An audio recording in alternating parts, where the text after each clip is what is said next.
Good evening, everybody. Welcome to this evening episode of Pursue. This is Pursue 19L, which is hematology, hemostasis, and thrombosis. We are streaming live from PGIMER Chandigarh via Kolkata. A very interesting topic, hereditary thrombophilia.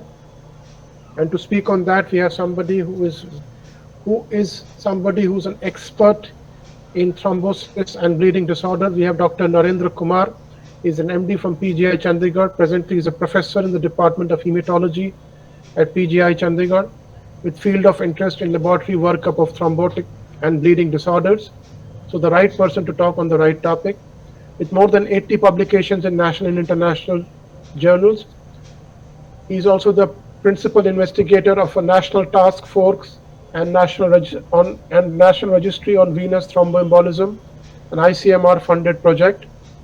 Before I ask Dr. Narendra to start, let me request all of you to keep your mic muted, your camera off, and please do not share your screen. With this, let me request Dr. Narendra sir, please share your screen. Let's start.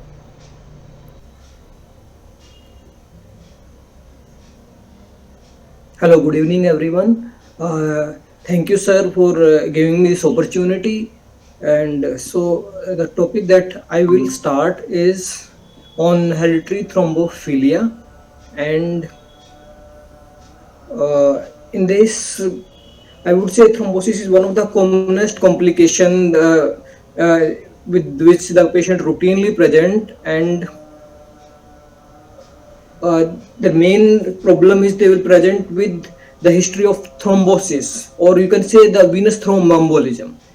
So if we talk about thrombosis or thromboembolism or thrombophilia, basically thrombophiliia is a state in which there is hypercoagulability, and or you can also say that there is a prothrombotic state. So any inherited or acquired abnormality that is happening in the hemostatic system. Our normal hemostatic system is maintained like this, that in the circulation the blood should be in a fluidic state, and whenever there is injury is happening at that place, that your prothrombotic factors they start acting and they will lead to development of thrombosis, while in the rest in the fluidic state that remains in the anticoagulant, or you can say that without any coagulation state. Any problem or any inherited or acquired abnormality that leads to intravascular changes that leads to thrombosis is known as hypercoagulability or thrombophilic state. And obviously the patient with the prothrombotic state or with risk of thrombophilia, they present with the manifestation of thromboembolism. So if we talk about the risk factor of venous thromboembolism or thromboembolic state, these are broadly divided into two categories. One is unprovoked or non-environmental, and second is provoked or environmental. So this provoke or environmental group, this is quite huge group, and this is subsequently divided into persistent and transient. Persistent means anything that is happening continuously and that is not changing, and transient that is happening for a few time period and subside after that. So if we talk about the persistent thing, that is, these are the commonest one, any active malignancy that is going on, or patient is having antiphospholipid antibody syndrome, patient is of routine you can say the patient is having either CHF, obesity, kidney disease, or patient is of paralysis. These are the things that won't change frequently. So if the patient is having, that means it will persist for a longer time. So these are basically the risk factor that can lead to the development of thrombosis. While in the transient one, this can be divided into major or minor. And in the major, when it is surgery under GA more than 30 minutes, or patient who is confined to bed for at least 3 days, or if the patient underwent cesarean section. In the minor one, if the surgery is happening in less than 30 minutes, or the admission time period less than 30 minutes, or patient is on estrogen or therapy, or pregnancy, or postpartum period, or prolonged air travel. So basically these are the commonest factors. And then there is certain other group that is known as non-environmental or unprovoked.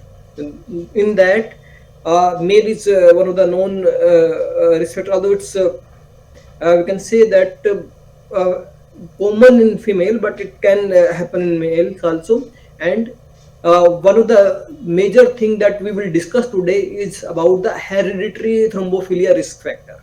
So this is the part of a known environmental thing. So the environmental things you can easily change, but the known environmental you cannot change. So patient need therapy for that. And if we talk about the risk of recurrence, that is basically this is the area where the clinician wants to tackle whether this patient is having risk because usually the patient present with the history of thrombosis, that means the patient got that abnormality. But what is the future of that, whether the patient will get again that thrombosis or not? So this is the area where the clinician wants to know, and for that we have to perform the testing. So if we talk about the risk among the unprovoked risk factor, is a mediocre risk as compared to the transient or persistent provoked risk factor. So if we talk about the pathogenesis of development of thromboembolism, so it basically happening because of the defect in coagulation system. Either there is enhancement of procoagulant action or there is impairment of anticoagulant action. Any of the step arm which is defective, or is there a change that is happening that lead to thrombophilia state. And this could be inherited one or this could be acquired. So whenever any hematopathologist who is discussing the coagulation related any disease or any abnormality, so they will discuss about the coagulation cascade. I won't go in detail of this. My whole purpose for showing this is that in the coagulation cascade there are two pathway, intrinsic and extrinsic, and that ultimately will leads to common pathway and then formation of clot, or you can say that fibrin mesh is formed, that is known as formation of clot. But now the thing is where this we know all that ultimately thrombosis is forming, but why this is not happening inside our body? And this is because of the natural anticoagulant, and these natural anticoagulant are antithrombin that will act at the active thrombin or active 10 factor 10, and protein C and protein S, they usually form a combined group together, and that they will act on active factor 5 and active factor 8. So the whole purpose of these natural anticoagulant is that they will not allow the activity of these proteins or factors, and they will stop further action leading to the formation of fibrin meshwork. So they ultimately, in normal physiological condition, they won't allow formation of blood clot inside the vessels. So if we talk about the inherited or hereditary thrombophilia condition, anything that is happening in either protein C, antithrombin, protein S, if there is deficiency of these one, that will enhance these activation or these activated protein more, and that will leads to more production of the thrombi or more generation of blood clot. So there are enough literature on the development of thrombophilia or a thrombophilic risk factor, and through this publication there are review articles that says that there are some abnormality that have strong supportive data to say, okay, these are associated with the development of thrombosis, and these are antithrombin deficiency, protein C deficiency, protein S deficiency, factor 5 laden mutation, prothrombin gene mutation. Then there is another group in which there is supportive, before that I want to say that when we say that, okay, there is strong supportive data regarding the development of thrombosis through these abnormality, so it is recommended that you should perform testing for these abnormality whenever the patient with thrombosis came. And then there is another group in this. There is supportive data to say, okay, this can leads to development of thrombosis, but actual prevalence or how much it is affecting or how much it is affecting to that leads to development of thrombosis, that is also not so strong. So, and in this there is increased level of fibrinogen, prothrombin, factor 8, factor 9, or hyperhomocystinemia, dysfibrinonemia, or you can say fibrinolytic disorder. If there is abnormality in the fibrinolytic disorder, so that means whatever the clot is formed, that will not get destroyed.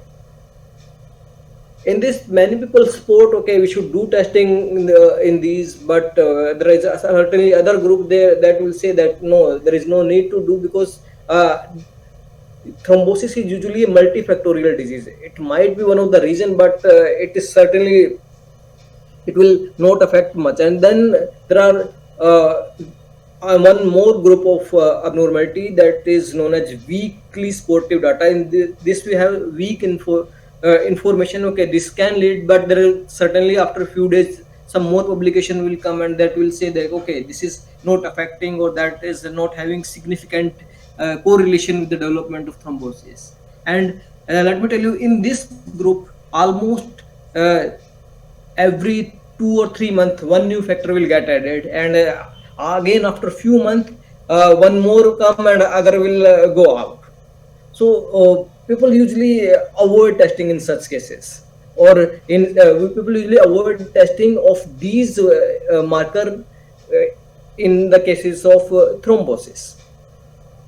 So if we talk about the risk of development of thrombosis through these marker, among these, factor 5 laden, although the disease is multifactorial itself, the factor 5 laden is having the highest risk of development of thrombosis among the in general population, and also in the venous thromboembolism cohort. And this is followed by prothrombin gene mutation and protein C deficiency. The prothrombin gene mutation is quite peculiar. It is more common in the Western population, or you can say Caucasian countries, rather than all over the world. And so with this background, we'll start the individual protein that is showing abnormality, and we'll start with the strongly supportive data, and let's deal with these one by one. So protein C, if we talk about protein C, protein C is vitamin K dependent protein. That is in the liver, and it complex that is known as thrombin thrombomodeling complex, and it is activated through this thrombin thrombomodeling complex, and its basically function is to inactivate factor 5 and activated factor 5 and activated factor 8. So ultimately, inactivation of these will halt your coagulation cascade, and thrombosis won't happen. The half-life of activated protein C is 15 minutes, which is quite low, and its normal plasma level ranges between 70 to 140%. And if we talk about the deficiency of protein C, it's autosomal dominant but incomplete penetrance. Incomplete penetrance means although it is the disease is autosomal dominant, but it's meaning that if suppose if a patient is having any this abnormal gene, but it will not always that patient will have chances of, or every patient will develop thrombosis, and its prevalence in general population is 0.2 to 0.5%. And there are two types of protein C deficiency. One is known as quantitative deficiency in this, and other is qualitative deficiency. The quantitative deficiency is due to missense mutation, and it is much more common as compared to the qualitative deficiency, in which that is happening due to point mutations. The patients with quantitative deficiency are mostly heterozygous, and how will differentiate between two? These quantitative one will have both the functional activity and immunological base antigen level, you can say. These are both will get reduced in this. While in the qualitative one, the patient will have normal protein C antigen level, but with decreased functional activity. If we talk about the symptoms, patient usually are asymptomatic until unless he developed multifactorial reason to develop thrombosis, and the heterozygous patient usually present in the adult age whenever they have other risk factor, and that also contribute to the development of thrombosis, and patient will have recurrent venous thromboembolism, or rarely they can have arterial thrombotic event also. But homozygous patient, they usually present in the early age, and one of the commonest diagnosis for that is neonatal purpura fulminans. In this, the patient present with extensive venous arterial thrombosis, or skin infarction, or skin necrosis, or you can say that the patient may have the with DI present with DIC, and in this if we do factor in this we do protein C level, they usually come very low, less than 5%, while in the heterozygous they usually range between 20 to 40, even up to 50% they are there. Other abnormality through which the patient come for the investigation is warfarin induced skin necrosis, and this happen in the heterozygous cases and this is happening in the adult one. So what is happening that suppose a patient require a large dose of warfarin, and the action of warfarin is that they will affect the vitamin K dependent factors. So what will happen if we give the dose of warfarin? It will stop the production of all vitamin K dependent proteins, and since this vitamin, this protein C is having very short half-life, 15 minutes, so it is the first one that got affected, and its action or the activity of low protein C that will manifest earlier as compared to its anticoagulant protein that is the vitamin K dependent other proteins. So what will happen before the development of anticoagulant effect of warfarin, patient will present with thrombosis, and so to prevent this, the clinician usually give heparin as a coverage so that the patient won't develop this skin necrosis. So net effect of if suppose we won't give warfarin and we give this we won't give heparin and we give warfarin only, so the patient will develop microvascular thrombosis affecting the dermal vessel, and the patient present with the widespread skin infarction. There are certain acquired causes of protein C deficiency also, like vitamin K deficiency, which I told that warfarin, or patient is having liver disease or malnourished patient. In the DIC also there is consumption of activated protein C, and that can lead to acquired deficiency of protein C, or in patients with nephrotic syndrome, that can also patient can have acquired protein C deficiency.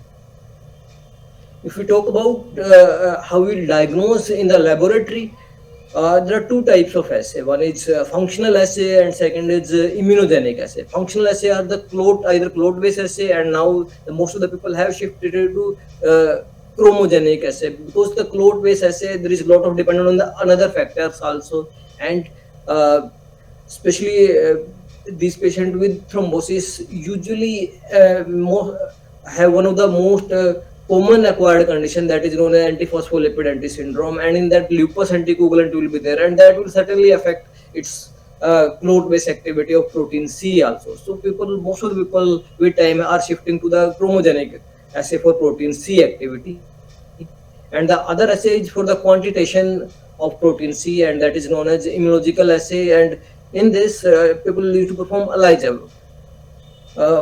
So first test if have to be performed, then it should be the functional assay, and that should be the chromogenic activity. If any abnormality is found, then people if want to then they can do immunoassay, and Usually the uh, requirement of immunoassay is needed if the clinician wants to know whether this is type 1 disease or type 2 disease. Otherwise, in normal routine, chromogenic assay is sufficient to tell that, okay, this is protein C deficiency. And if you want to go beyond further, then obviously you can do DNA testing to categorize, okay, this is patient is having this molecular deficiency. Or if you want to exclude that this patient might not have acquired cause of low protein C level, then you can go. Well, one of the basic technique that usually people in laboratory do, that if a patient is having low level, then they try to do repeat testing of that, and that may be after 4 weeks, 6 weeks, or more than that. The whole idea behind this, that if the patient is in acute stage, or if the patient is having any hepatic symptom, or those, if those get settled, and then do so that you get idea, okay, this patient is now free of acute stage, or the other function get normal. So you do repeat testing at that time. If still that is showing low, then your suspicion of inherited condition will get raised. So next we will move to the protein S deficiency. Like protein C, protein S is also vitamin K dependent protein, and this is also produced by the liver, but along with this, it is also produced by endothelial cells and the megakaryocytes. And its half-life is much higher than the protein C. Here, there we discussed about that was 15 minutes, here it is 42 hours. And in normal blood, it is circulating in two forms. One is free protein, and other is that is bind to C4b binding protein. And it is basically the free form that form complex with protein C, and that will destroy the factor 5 and factor 8. Along with this, protein S itself have interact with factor 10 and factor 5, and that also leads to inhibition of prothrombin activation. Its range, it ranges basically between 74 to 146 in male, and 54 to 123 in female. This is also an autosomal dominant condition. Its prevalence is lower as compared to protein C in general population. And this is of three types. One is quantitative deficiency. In quantitative deficiency, there is decrease in total protein S antigen, and along with the reduction in free protein S and antigen and protein S functional activity. And type 2 is divided into two parts. One is qualitative abnormality. In qualitative abnormality, there is normal total free and free protein S antigen, but there is diminished in the functional activity. While type 2b, the total free protein S antigen in the normal range, but the free protein S is and the functional activity is less, and that is approximately 40% of the normal human being. So difference between type 2a and type 2b is that in type 2a, normal total protein and free protein S antigen, those are normal, but in type 2b, total protein S antigen is in the normal range, but the free protein S antigen is reduced along with the functional protein activity. So like protein C, this is usually the patients are asymptomatic, but they have, when they have multiple factor risk factor, then they develop thrombosis. And in this, the patient, the clinical history or the clinical presentation is almost similar to protein C deficiency. And the reason behind this is that because both work together, that leads to the development of thrombotic condition. So the patient might have neonatal purpura fulminans, especially in the homozygous case. The heterozygous case again present with warfarin-induced skin necrosis. And there are proof that the protein C and even protein S both can have a role in the pregnancy losses also. Similarly, the acquired deficiency, since it is a liver product mainly produced by the liver, so anything that is happening to the liver, or if this is also vitamin K dependent, so vitamin K deficiency, warfarin therapy, all these things leads to acquired deficiency of protein S. So to diagnose the deficiency in the laboratory, there is functional assay, that is clot based assay, and other is free protein S antigen. So this functional activity, it's quite sensitive for the patient with the lupus anticoagulant. I mean to say these assays are affected by the presence of lupus anticoagulant and by the APC resistance. So both these leads to the false detection of protein decreased functional activity of protein C. So hence most of the people now shifted to the free protein S antigen. We all know that free protein S, that is the antigen. Free protein S is the that protein that have the activity. So for this free protein S antigen, latex immunoturbidimetric assay is commonly performed, and in this free protein S, that is absorbed through the C4 binding protein latex particle, and this trigger an agglutination and reaction with the second latex antigen, which is sensitized to this antibody against human protein S, and this degree of agglutination is directly proportional to the free protein S concentration in the sample. And the important thing is that this is not affected by the activated protein C resistance or lupus anticoagulant. And if you want to do the molecular testing, then obviously you can see the mutational analysis of protein S antigen. So now we'll move on to the antithrombin deficiency. This is also known as antithrombin 3, and its action is on the active 2A or thrombin or active 10A. In addition to this, it will also affect factor 9, 11 and 12. And this is also synthesized by liver. Its half-life is much higher than those the earlier which we have discussed.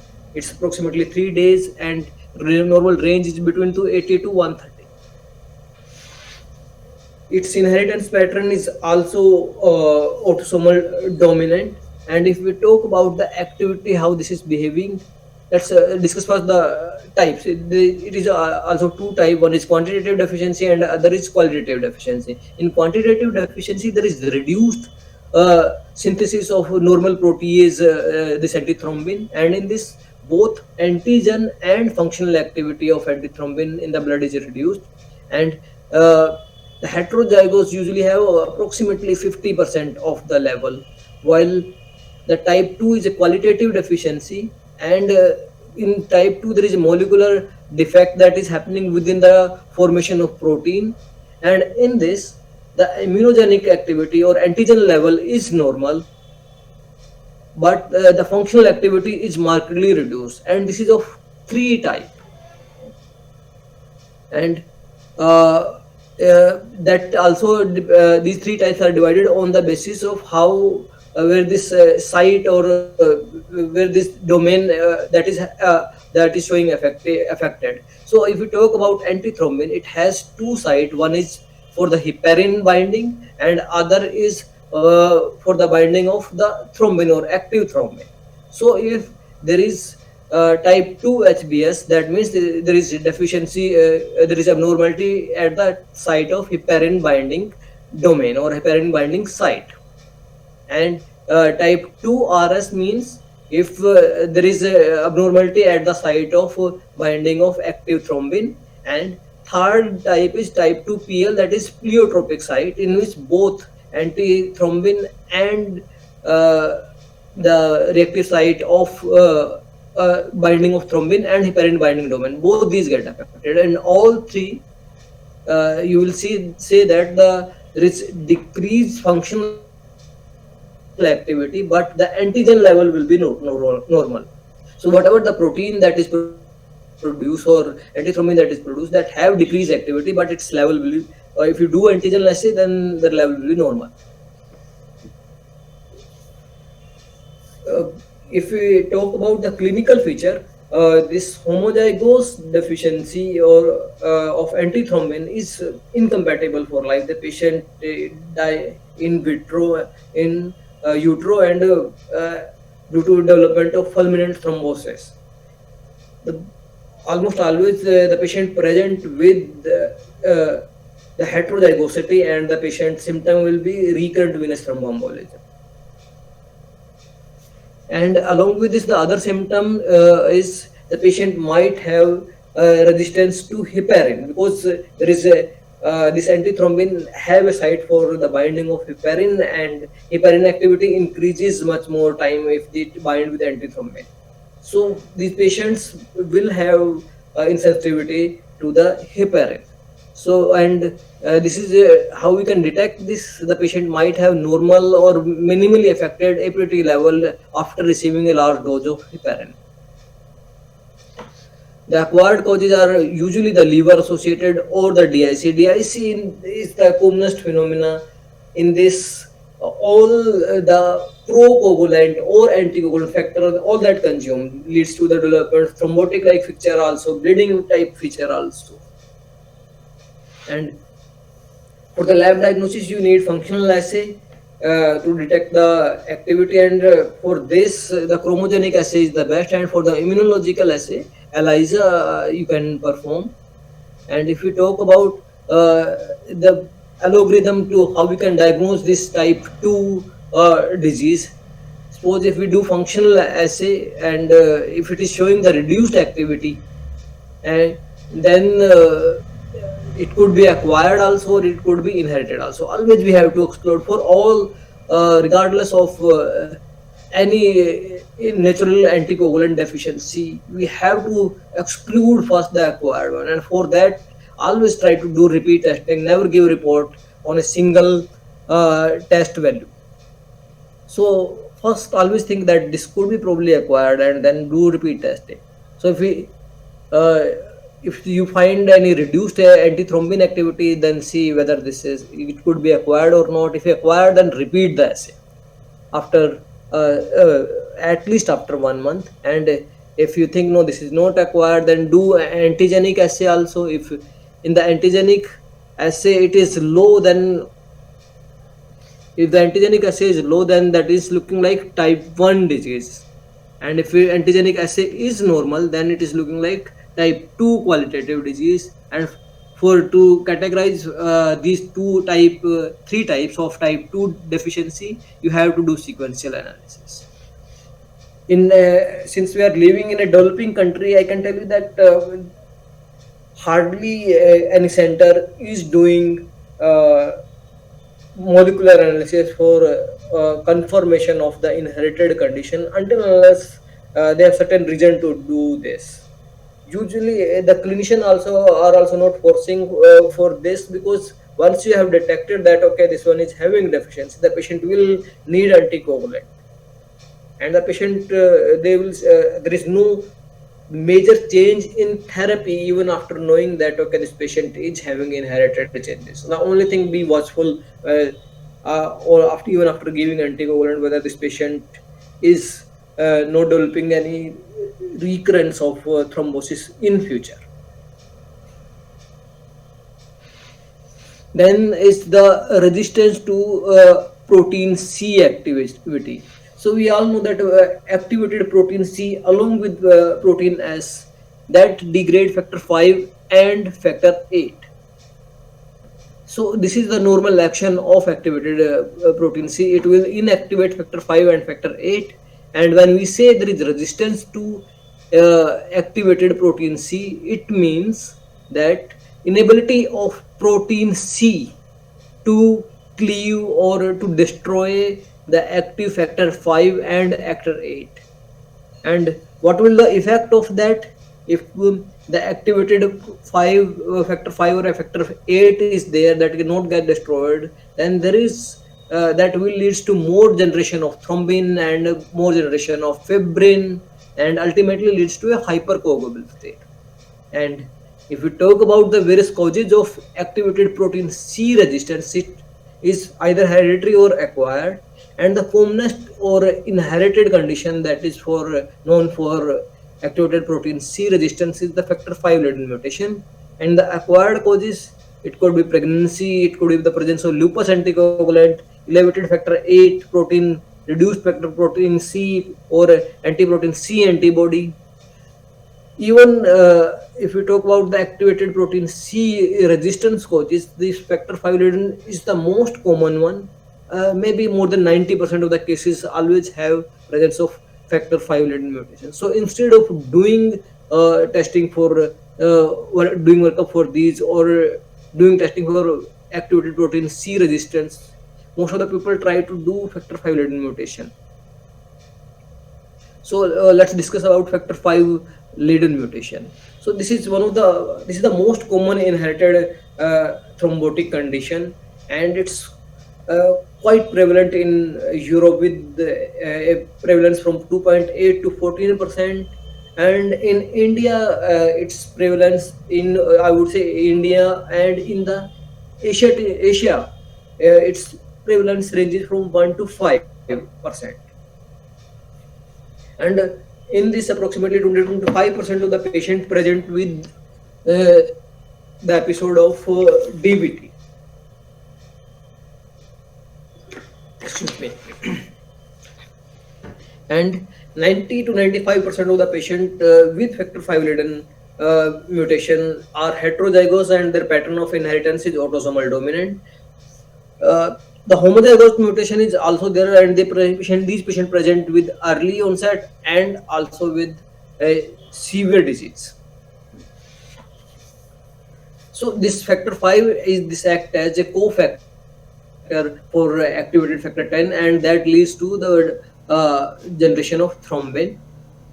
And this protein C and protein S complex, this will cleave factor 5 to activated factor 5, and under normal circumstances what will have this factor 5 gene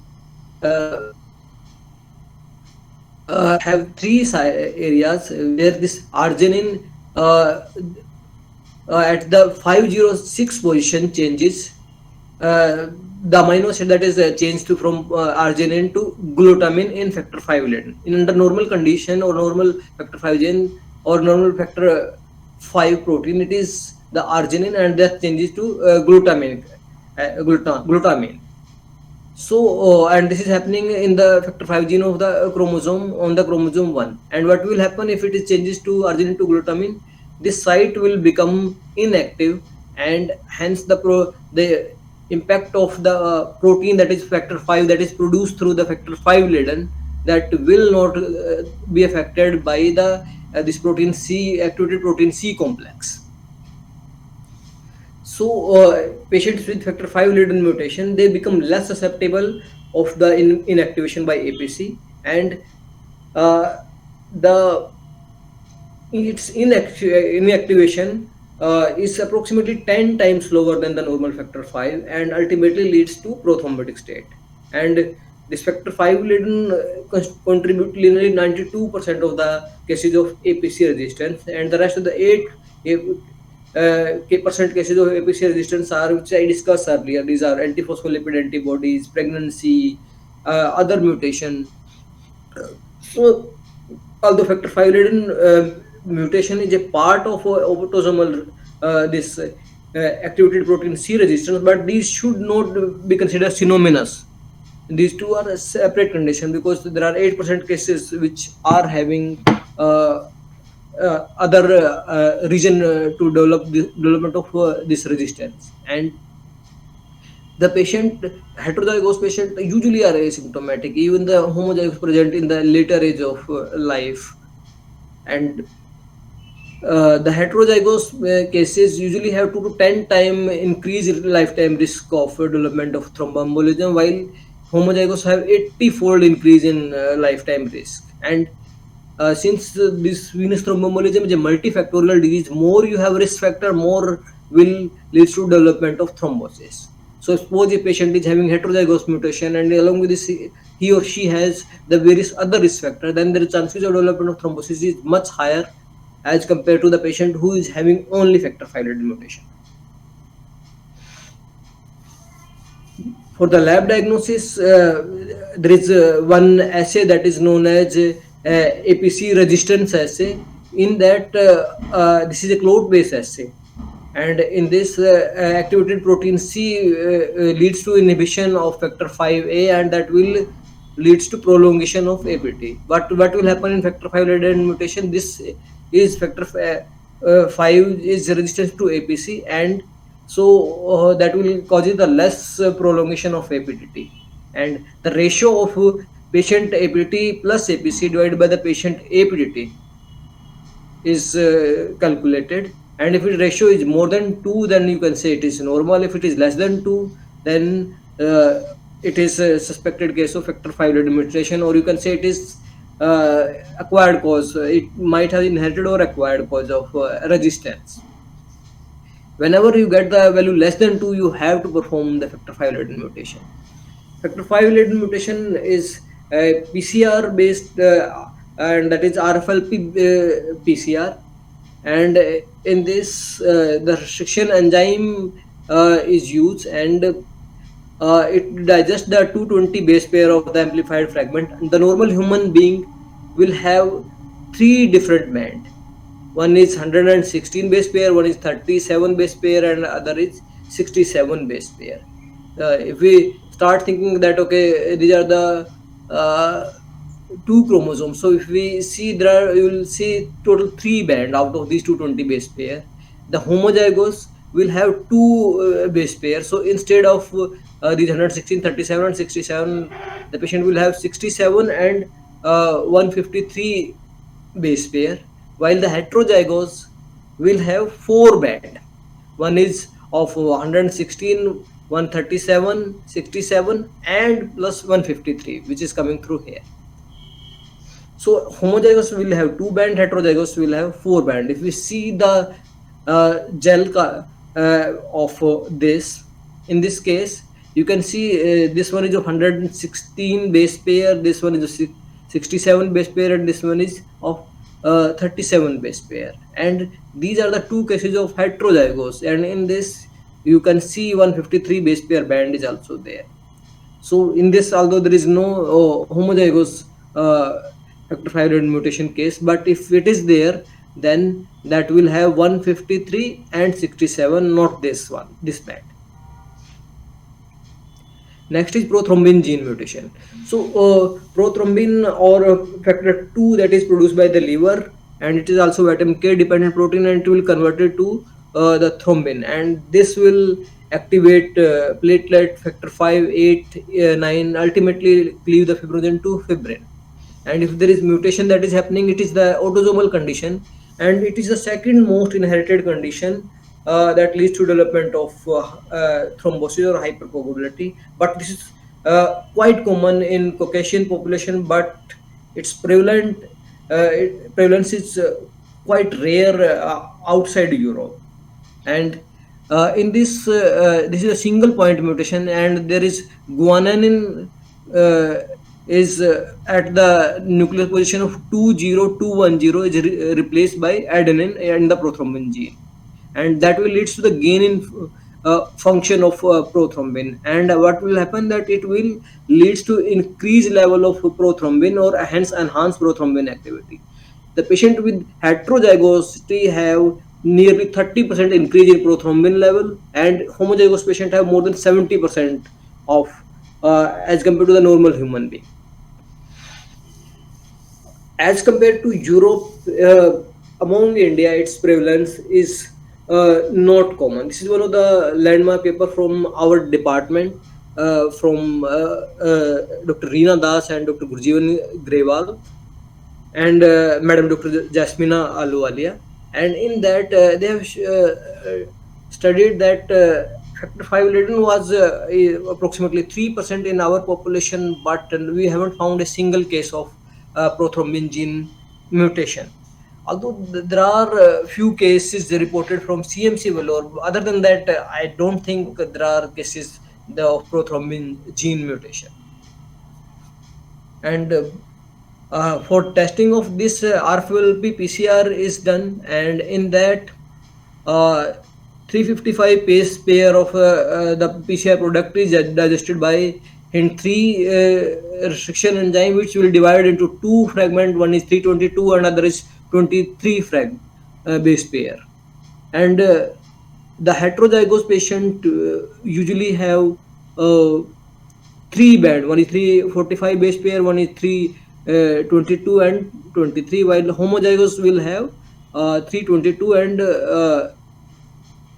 23 base pair. This one is the heterozygous case. In this you can see one is band of 345, other is 322, and third one is 23 base pair. So with this we have covered all those abnormality which have a strong supportive data, and for that you have to do testing. Now we'll move to the abnormality which have supportive data, but there is always debate whether you have to perform this testing or not. So in this you will start with first with hyperhomocystinemia. So this homocysteine is formed during the conversion of methionine to cysteine, and this homocysteine is metabolized by through two pathways which I will discuss in the next slide. One is sulfuration pathway and other is remethylation pathway. In transsulfuration pathway, the enzyme involved is cystathionine beta synthetase, and in remethylation pathway this is methyl tetrahydrofolate reductase. So this is that pathway. In this, the folate 5-methyl tetrahydrofolate, that is converted to tetrahydrofolate, and through this is through happening through methionine synthase, and or you can say that in this the methionine is converted to cysteine, and through this this homocysteine is produced, and this homocysteine will get and this homocysteine will further changes to cysteine. So in this these two pathways, one is remethylation pathway. Through this is through the methyl tetrahydrofolate, this methyl tetrahydrofolate reductase, and through this this 5-methyl tetrahydrofolate is produced, and homocysteine get consumed, leads to formation of methionine, and in the other pathway it will get changes to cysteine through transsulfuration pathway, and the enzyme involved is this cystathionine beta synthetase. So if there is deficiency of either methyl tetrahydrofolate reductase or cysteine beta thiosynthetase, that will leads to accumulation of homocysteine. So the condition that can leads to hyperhomocystinemia is either there is severe hyperhomocystinemia, and that is happening because of homozygous deficiency of either MTHFR or CBS, and there is mild to moderate hyperhomocystinemia when there is heterozygous deficiency of these two. And one of the commonest, or I would say ki out of 100 patients, probably 99.9% cases will have acquired causes of hyperhomocystinemia. These are exclusively rare thing to have CBS deficiency or methyl tetrahydrofolate deficiency. So almost always the patients have usually the acquired causes, and among these the commonest one is the vitamin deficiency, either it is folate, B12 or B6 deficiency, and this is the reason why people do not want to perform testing. Always people say that you give vitamin trial, if that level get normal then it's better. Okay, this is most likely the acquired deficiency. So this hyperhomocystinemia is one of the commonest risk factor for the development of both arterial and venous thrombosis, and it is considered as a significant risk factor for the vascular disease. And if we talk about its laboratory diagnosis, you can do fasting total plasma homocysteine level, that is can be measured by the ELISA or HPLC or chemiluminescent assay also, and its normal range between 5 to 15 micromole per liter. And if homocysteine level is increased, it's always better to do exclude vitamin D deficiency or give folate therapy along with vitamin B12. then is elevated factor 8 level.